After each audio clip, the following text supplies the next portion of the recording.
तो अभी बज रहे हैं सुबह के 5 और मैंने अपनी गाड़ी रेलवे स्टेशन की पार्किंग में लगा दी है और आज हम निकल रहे हैं इंदौर, क्योंकि शाम को मेरी दीदी के यहाँ गोद भराई का प्रोग्राम है तो हमको आज अटेंड करने जाना था। और साथ ही साथ बेटू का बर्थडे भी है तो उसके शॉपिंग के लिए भी हमको निकलना था, तो हमने सोचा कि आज निकल जाते हैं। और अभी हम आ गए हैं बस में बैठ चुके हैं, हमको सीट मिल चुकी है और बाहर का मौसम भी काफ़ी अच्छा हो रहा था। और ये है नर्मदा नदी और सुबह का सनराइज़ का जो ये सीन है काफ़ी अच्छा लग रहा है। और उसके बाद हम फाइनली इंदौर के बस स्टैंड आ चुके थे। ये है सरवटे बस स्टैंड।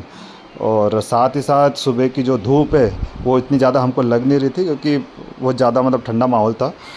और हमको निकलना था यहाँ से, ऑटो लेना था, ऑटो लेकर के जाना था घर।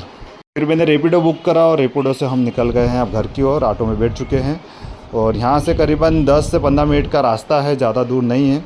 तो हम लोग बैठ चुके हैं और बेटू जो है वो भी बैठ चुकी है और अभी वो नींद में है।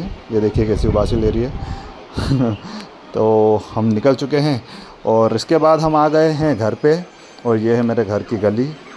अब यहाँ से हमको फ़्रेश होकर निकलना था बेटू के लिए शॉपिंग करने, क्योंकि उसका बर्थडे भी आने वाला था और हमको बार बार आना नहीं होता हमारे यहाँ पर, इसलिए अब हम निकलते हैं बेटू की शॉपिंग के लिए। और धूप भी काफ़ी तेज़ हो चुकी थी तो मैंने तो कैप पहन ली थी और साथ में कियारा को भी कैप पहना दी थी। और अब हमको निकलना था सबसे पहले बेटू की ड्रेस लेने। तो हम आ गए हैं ड्रेस के मार्केट में, और जो कि राजवाड़ा मार्केट है ये, यहाँ पर हम आ गए हैं। और कियारा जो है वो सो चुकी थी क्योंकि काफ़ी ज़्यादा थक गई थी। और हम जो ड्रेस लेने आए थे यहाँ पर वो कलर की ड्रेस इनके पास नहीं थी, तो हम लोग वहाँ से निकल गए।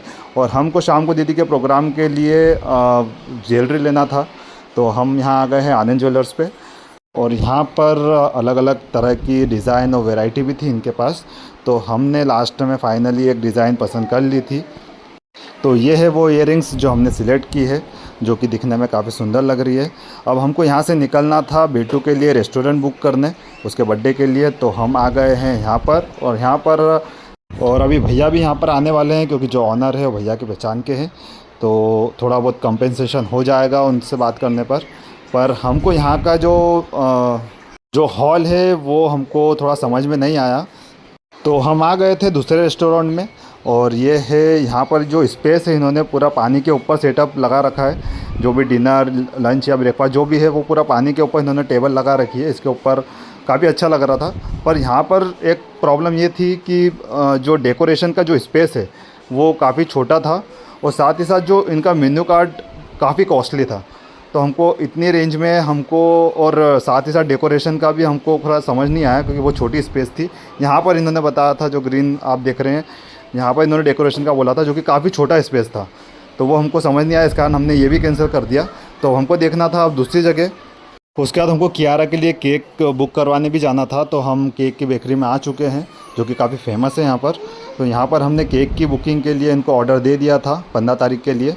तो इन्होंने, हम लोग का केक ये सिलेक्ट कर ही रहे थे, पर ऑलरेडी हमने एक सिलेक्ट कर चुके थे, तो उनको वो मैंने बता दिया था। फिर भी हम देख रहे थे ऑप्शन के लिए कुछ और अच्छा मिल जाता है तो काफ़ी अच्छी वैरायटी है इनके पास केक की, तो हमने सिलेक्ट करके उनको दे दिया था। फिर हमको शाम घर आ गए हम शाम को, और हमको निकलना था दीदी के प्रोग्राम में। और हम लोग तैयार हो चुके थे, कियारा भी तैयार हो चुकी थी। और जो प्रोग्राम की जो लोकेशन थी वो घर से काफ़ी पास में थी, 10 मिनट का रास्ता था। तो हम लोग निकलने के लिए रेडी हो चुके थे, घर पे सभी लोग रेडी हो चुके थे, तो बस हम निकलते हैं। और ये है वो जगह जहाँ पर फंक्शन रखा गया है, और ये बहुत बड़ा उस एरिया का भोलेनाथ जी का मंदिर है। और नीचे अंदर जो है इन्होंने प्रोग्राम रखा हुआ है, अंदर भी मंदिर है, तो हम लोग दर्शन करने चले गए थे। और यहाँ पर सभी लोग आ चुके हैं ढोल के साथ। तो अब यहाँ पर जो है हम लोगों ने काफ़ी इन्जॉय किया। और ये है मेरी फैमिली, राइट साइड में चाचा बैठे हैं और लेफ़्ट साइड में कियारा और पापा बैठे हुए हैं। ये है मेरे चाचा और सभी लोग यहाँ पर बैठे हुए हैं। ये है मेरी भाभी। तो हम लोग यहाँ से बैठ कर के प्रोग्राम एंजॉय कर रहे थे, और दादी भी बैठे हुए हैं सामने ही। और फंक्शन स्टार्ट हो चुका था, पर हम लोगों को भी निकलना था हमारी होम लोकेशन के लिए, और 11:30 बज चुके थे रात के, और मैंने ऑटो बुक कर लिया था। तो हम लोग यहाँ से निकल गए थे बस स्टैंड के लिए। उसके बाद हम पहुँच चुके हैं बस स्टैंड। अब यहाँ से हमको निकलना था हमारी होम लोकेशन के लिए। फाइनली हम पहुंच चुके हैं हमारे होम लोकेशन। अभी बज रहे हैं रात के 3:30, और मैं आ गया हूं पार्किंग में मेरी गाड़ी लेने के लिए, जो कि मैंने पार्क की थी जाते टाइम। और हम घर पहुंच चुके हैं, और अभी बज रहे हैं सुबह के 4। तो इस तरह से हमारी पूरी जर्नी ख़त्म होती है।